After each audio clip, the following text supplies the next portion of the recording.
Hello दोस्तों, तो आज हम बात करने वाले हैं ईएसआईसी का प्रिपरेशन 2 मंथ में कैसे करें। मतलब कि हमारा 7 जुलाई को एग्ज़ाम होने वाला है और हमारा आज हो चुका है 8 मई। तो हमारे पास टाइम बहुत ही कम है। तो इतने कम टाइम में हम कैसे तैयारी करें, क्या पढ़ें, कौन कौन सा सोर्स का यूज करें, मतलब कौन कौन से सोर्सेज को रखें जो कि हमें हेल्प करेगा ईएसआईसी के नर्सिंग कंपटीशन एग्ज़ाम को क्रैक करने में। तो दोस्तों, सबसे पहले मैं आप लोग को यही बतलाना चाहती हूँ कि जो हमारा सोर्स है वो बहुत ही इम्पॉर्टेंट है किसी भी एग्ज़ाम को क्रैक करने के लिए। तो सबसे पहले हम सोर्स के बारे में डिस्कशन करेंगे, ठीक है। तो हमारे पास 2 मंथ है लगभग, ठीक है। 2 मंथ से भी कम टाइम है, लेकिन चलो ठीक है, 2 मंथ मान लेते हैं। तो 2 मंथ में हमें कौन कौन से सोर्सेस को यूज करना है, ठीक है, क्या क्या हमें पढ़ना है, ठीक है। तो सबसे पहले मैं आपको बताती हूँ। सबसे पहले बुक के बारे में बात करते हैं, ठीक है। तो बुक हमें कौन कौन सा यूज करना है।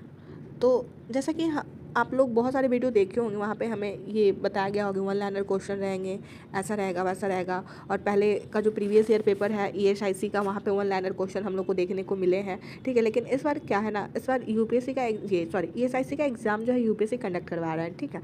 तो यहाँ पे जो क्वेश्चन होंगे वो आपके 100 क्वेश्चन होंगे। टोटल 100 क्वेश्चन का आपको एग्ज़ाम देखने को मिलेगा, जिसमें सिर्फ नर्सिंग रहेंगे। नॉन नर्सिंग के बारे में अभी तक कोई इन्फॉर्मेशन नहीं मिला है, इसलिए यहाँ पे नॉन नर्सिंग पार्ट नहीं होने वाले हैं, सिर्फ नर्सिंग पार्ट होंगे जो 100 नंबर के होंगे।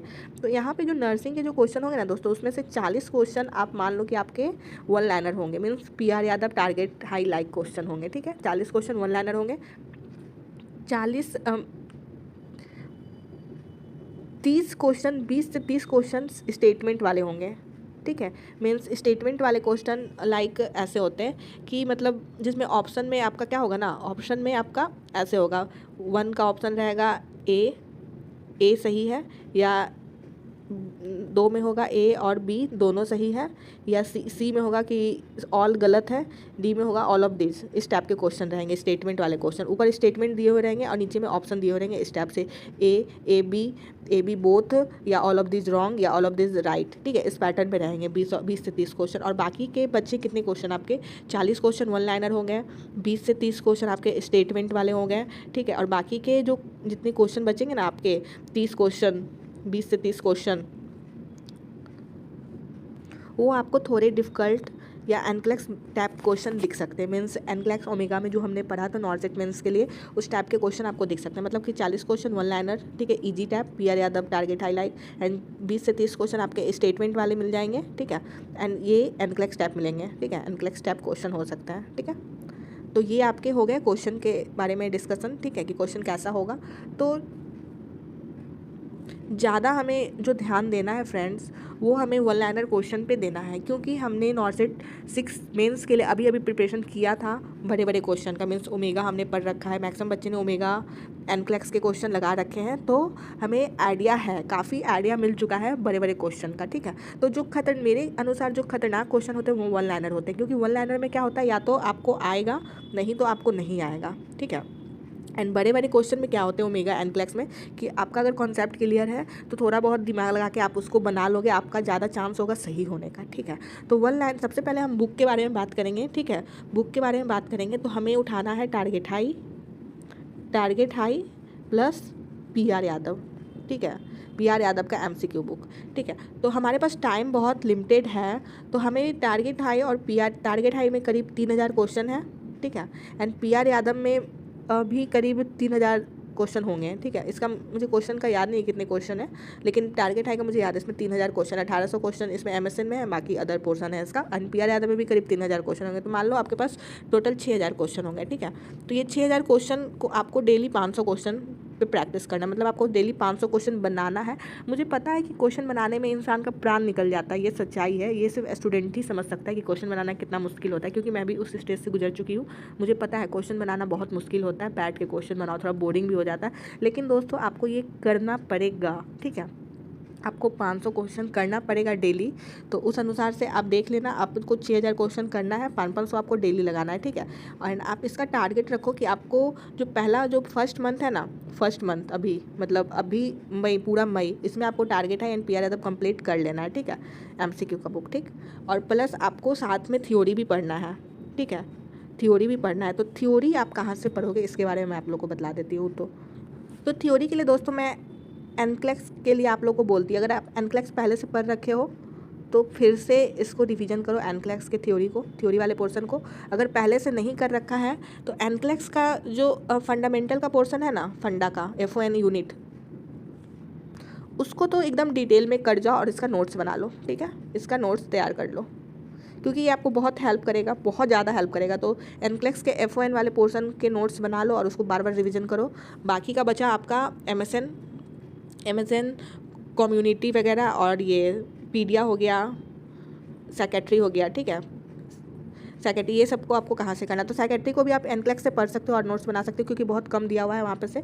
एंड अगर आपके पास उतना टाइम नहीं है तो मैं नहीं बोलूँगी कि आप एनक्लेक्स को अगर पहले कभी नहीं पढ़ रखा है तो अभी पढ़ो, एनक्लेक्स को मत पढ़ना पहले से नहीं पढ़ रखा है तो। सिर्फ उसके जो क्वेश्चन है ना, MCQ है ना एनक्लेक्स के, उसको सॉल्व कर लेना बस, पूरा थ्योरी मत पढ़ना क्योंकि टाइम बहुत लिमिटेड है। हाँ, लेकिन उसका FON एनक्लेक्स का जो FON वाला यूनिट है उसको ज़रूर पढ़ लेना। एंड बाकी का जो हमारा बचा हुआ जो मतलब ये सब्जेक्ट है उसको आपको कहाँ से करना है, तो उसे आप कर सकते हो ये टारगेट हाई का जो ये थ्योरी पोर्शन है ना, थ्योरी पोर्शन MCQ के बुक में थ्योरी पोर्शन, उसको आप कर लो क्योंकि टाइम बहुत कम है। अगर आपने पहले से, आपके पास कोई नोट्स नहीं है, कोई सोर्स नहीं है, कोई नोट्स नहीं बना हुआ है, कोई मतलब आपने पहले से कोचिंग नहीं ले रखा है, तो आपके पास अभी टाइम बहुत कम है। तो 2 मंथ में आप ज़्यादा कुछ नहीं कर सकते हो, टारगेट हाई के थ्योरी को पढ़ लो, ठीक है। जो न्यू स्टूडेंट है जिसके पास नोट्स पहले से अवेलेबल है तो उसके लिए कुछ नहीं करना है, उसको सिर्फ नोट्स को अपने रिविजन करना है। एंड जो PR Yadav and target high जो बुक है उसके MCQ को सॉल्व करना है, ठीक है। एक मंथ के अंदर सारे MCQ को सॉल्व कर लेना है, ठीक। एंड ये हमारा हो गया। जो बच्चे नए हैं वो टारगेट हाई के थ्योरी पोर्शन से अपना थ्योरी कंप्लीट कर सकते हैं, क्योंकि वहाँ पे बहुत लिमिटेड दिया हुआ है, ठीक है। एक चीज़ का हमें पता है, शुरू से ही ध्यान रखना है, पता है क्या, कि हमें अपने सोर्स को ना एकदम लिमिटेड रखना है। ये नहीं कि मतलब इधर से पढ़ लिए उधर से पढ़ लिए और फिर रिविज़न किए नहीं, चले गए एग्जाम देने, भाई जीरो परफॉर्मेंस हो जाएगा वैसे में, वो काम कभी नहीं करना है। काम ऐसा करना है कि हम छोटा ही काम करें लेकिन पूरे अच्छे से करें, ठीक है, ये मैटर करता है। तो हमने बुक के बारे में डिस्कशन कर लिया। बुक हमारा PR यादव, टारगेट हाई, ठीक है, एंड एनक्लेक्स में आपको क्या पढ़ना है, FON पढ़ना है, FON का जितना है उसको पढ़ लेना है और उसका नोट्स बना लेना है।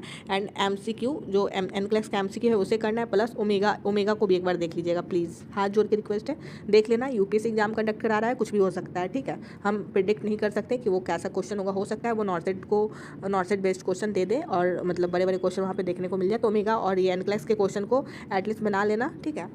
एंड अगर आपके पास ज़्यादा टाइम है तो आप मौसमी को भी कर सकते हैं, लेकिन इसे मुझे तो ये बुक बहुत पसंद है, क्योंकि मुझे इसका अगर मौसमी करना है ना तो इसके जो MSN वाले पोर्शन है ना, MSN वाले उसको करना है, सिर्फ बाकी का पोर्शन बेकार है, ठीक है। MSN कर लेना अगर आपके पास टाइम बच जाए तो, ठीक है।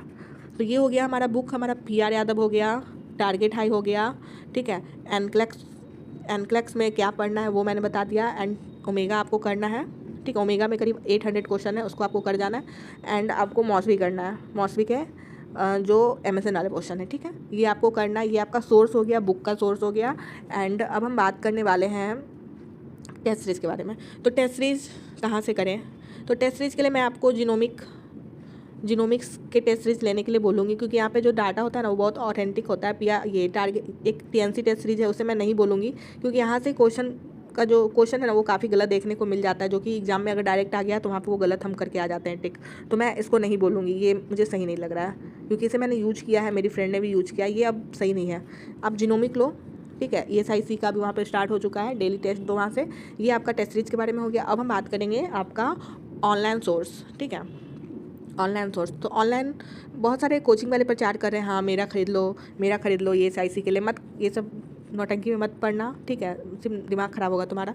एंड क्या करना है ऑनलाइन के लिए, आप जीनोमिक के जो टीचर्स होते हैं ना, जीनोमिक्स के, वो ऑनलाइन यूट्यूब पे आते हैं, फ्री पढ़ाते हैं वो, ठीक है। तो उसका डेली क्लास हो रहा है अभी ऑनलाइन फ्री में यूट्यूब पर, आप उसके क्लास को देखो और उसका नोट्स बना लो। इससे हेल्प क्या होगा, क्या हेल्प मिलेगा हमें, इससे जो हाईलाइटेड टॉपिक है ना वो डील करवा देंगे। जो हाईलाइटेड टॉपिक क्या होता है ना वो आने का चांस होता है, बहुत सारे स्कीम होते हैं, बहुत सारे चेंजेज आते रहते हैं मेडिकल फील्ड में, वो सब आपको वहाँ पे वो डील करवाएंगे, ठीक है। उसका एक नोट्स बना लेना, ठीक है, वो बहुत हेल्प करने वाला है आपको। और हाँ, जीनोमी का एक खास बात मैं आपको बता देती हूँ, इसका आपको ऑनलाइन क्लास ही देखना पड़ेगा, मतलब जो ऑनलाइन लाइव जो आते हैं ना यूट्यूब पे, उसी टाइम आप देख लेना, नहीं तो वो वीडियो प्राइवेट कर देंगे, ठीक है। तो ये उसका ड्रॉबैक है। बाकी आप जीनोमिक्स से कर लेना, आपका बहुत अच्छा रिजल्ट आ जाएगा। एंड अब मैंने आपको बता दिया है कि ESIC का प्रिपरेशन कैसे करना है। सोर्सेज को लिमिटेड रखना है, बुक लिस्ट मैंने आपको दे रखा है, उसी बुक को पढ़ना, ज़्यादा इधर उधर नहीं करना है। और अगर आपका एक बार पूरे बुक अगर आप कंप्लीट कर लेते हैं एक बार रिवीजन, तो उसको दोबारा रिवीजन करो। एंड टेस्ट सीरीज़ के लिए आप जीनोमिक का ही टेस्ट सीरीज़ ज्वाइन कर लेना एंड जीनोमिक का यूट्यूब का वीडियो देख लेना। बस इतना आप 2 मंथ करो, आपका सिलेक्शन ईजिली हो जाएगा। देख लेना, आपका रिजल्ट आपके हाथ में होगा। एंड इस चीज़ से मत डरना कि 3 लाख बच्चे एग्जाम दे रहे हैं, क्योंकि 3 लाख सिर्फ देखने को है, उसमें से सिर्फ 10,000 जो बच्चे हैं उसी में कंपटीशन होने वाला है, ठीक है। तो उतना टेंशन नहीं लेना है, अच्छे से पढ़ना है। अगर किसी भी चीज़ के रिगार्डिंग डाउट है या फिर कोई भी डाउट है तो आप मुझे कमेंट करो, या फिर इंस्टाग्राम पे आप मुझे ये मैसेज कर सकते हो। एंड जल्दी मैं अपना टेलीग्राम चैनल बनाने वाली हूँ, जिस पे मैं जो इंपॉर्टेंट बुक के PDF है मैं वहाँ पे उसे डाल दूँगी, ताकि आप लोग को हेल्प मिल सके। एंड बाकी के जो मेरे वीडियो पोस्ट किए हैं उसे ज़रूर एक बार देख लेना, उससे काफ़ी हेल्प मिलेगा। एंड चलिए बाय, टेक केयर।